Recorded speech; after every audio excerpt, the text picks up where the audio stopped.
Nama saya Advin Adventus Lain, NIM 182204074, program studi perjalanan wisata Universitas Sumatera Utara. Saya akan membahas tentang potensi wisatawan. 1. Escape from a preset modern environment, atau keluar dari lingkungan rutin dan membosankan. Faktor ini mengacu pada motivasi seseorang yang mengalami kejenuhan dari lingkungan sehari-hari yang mulai dirasakan rutin dan membosankan. Cara mereka untuk menghadapi lingkungan tersebut adalah dengan berlibur dan mencari tempat yang secara fisik dan sosial berbeda dengan lingkungan sehari-hari. 2.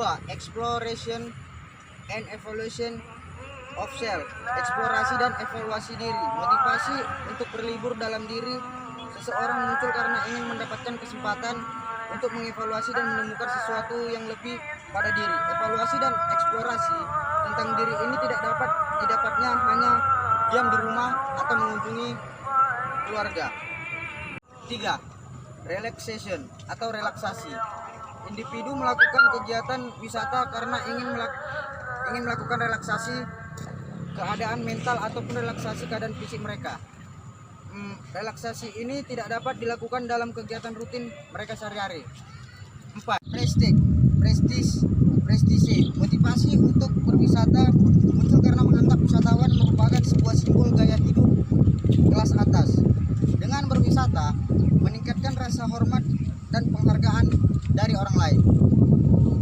5. Regression to childhood nostalgia atau nostalgia. Motivasi kegiatan muncul karena wisata memungkinkan untuk melakukan sesuatu yang tidak dapat dilakukan dalam kehidupan sehari-hari. Kegiatan tersebut kadang kekanakan dan lebih mengingat saat remaja atau saat kecil atau nostalgia masa lalu.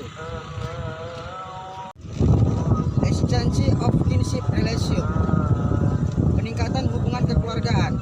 Motivasi berwisata muncul karena ingin meningkatkan hubungan kekeluargaan, dan peningkatan hubungan kekeluargaan ini sulit dilakukan dalam keseharian mereka karena berbagai kesibukan.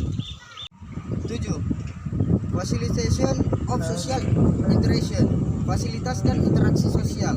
Motivasi untuk wisata muncul karena wisata dianggap sebagai sarana yang memberikan kesempatan bertemu dengan orang-orang baru di berbagai tempat. Perjalanan wisata yang dilakukan pun lebih berorientasi pada orang-orang yang ditemui dibandingkan dengan tempat. Menurut Kotler dan Keller 2012, wisatawan memiliki proses dalam memutuskan sikap dalam memberi paket wisata. Tahapan pembelian wisatawan tersebut antara lain: 1. Pengenalan, 2. Pencarian informasi atau mengikuti, 3. Evaluasi alternatif, 4. Keputusan pembelian, 5. Perilaku pasca pembelian. Dari berbagai pengelompokan, setiap wisatawan memiliki sifat unik dan dapat dilihat dari berbagai pendekatan karakteristik, yaitu 1. Karakteristik wisatawan berdasarkan psikografi. Dalam psikografi, wisatawan dipilih berdasarkan kepribadian individu, gaya hidup, dan kelas sosial. 2. Karakteristik wisatawan berdasarkan aspek sosial atau demografi. Klasifikasi wisatawan dibedakan menjadi 2. Karakteristik wisatawan berdasarkan aspek sosial demografi. Klasifikasi wisatawan dibedakan berdasarkan demografi, yaitu berdasarkan usia, latar belakang pendidikan, pendapatan, jenis kelamin, dan siklus kekeluargaan. 1. Usia. Sifat wisatawan erat berkait dengan umur karena berdampak pada kegiatan wisata yang dilakukan. Pengelompokan usia wisatawan dapat dibagi menjadi 7 generasi. Kebutuhan dan keinginan wisatawan berubah seiring dengan perubahan usia. 2. Latar belakang pendidikan. Latar belakang pendidikan erat berkaitannya dengan preferensi dalam pemilihan kegiatan wisatawan tersendiri. 3. Pendapatan. Pendapatan seseorang secara umum berkaitan dengan pendidikan, pekerjaan, dan usia. Dengan kata lain, ia penghasilan tinggi cenderung memiliki tingkat pendidikan yang tinggi. Latar belakang pendidikan. Latar belakang pendidikan erat kaitannya dengan preferensi dalam pemilihan kegiatan wisatawan tersendiri. 3. Pendapatan. Pendapatan seseorang secara umum berkaitan dengan pendidikan, pekerjaan, dan usia. Kata lain, ia berpenghasilan tinggi cenderung memiliki tingkat pendidikan yang tinggi dan jenis pekerjaan yang tepat dengan usia tertentu. Karakteristik wisatawan berdasarkan aspek geografi. Karakteristik geografi membagi wisatawan berdasarkan lokasi tempat tinggalnya, biasanya dibedakan menjadi desa, kota, provinsi maupun negara asalnya.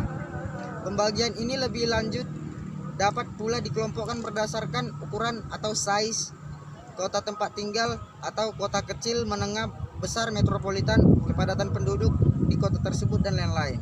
4. Karakteristik wisatawan berdasarkan pola. Perjalanan wisatawan memiliki ciri yang unik ketika ia akan melakukan perjalanan wisata dan dapat dibedakan berdasarkan manfaat perjalanan, tujuan kunjungan, tingkat loyalitas dan fasilitas yang digunakan untuk mengunjungi daerah tujuan wisata sehingga kita mendapatkan polanya.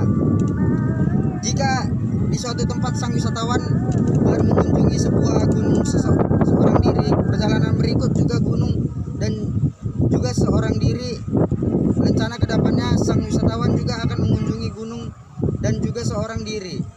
Maka dari pola perjalanan tersebut, wisatawan dapat diklasifikasikan sebagai nature atau tourist atau wisatawan berorientasi pada alam dengan spesifikasi pendaki.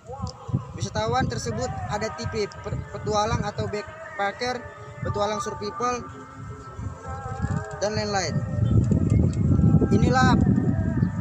Inilah materi mengenai potensi wisatawan atau pengembangan wisata. Sekian dari saya, terima kasih.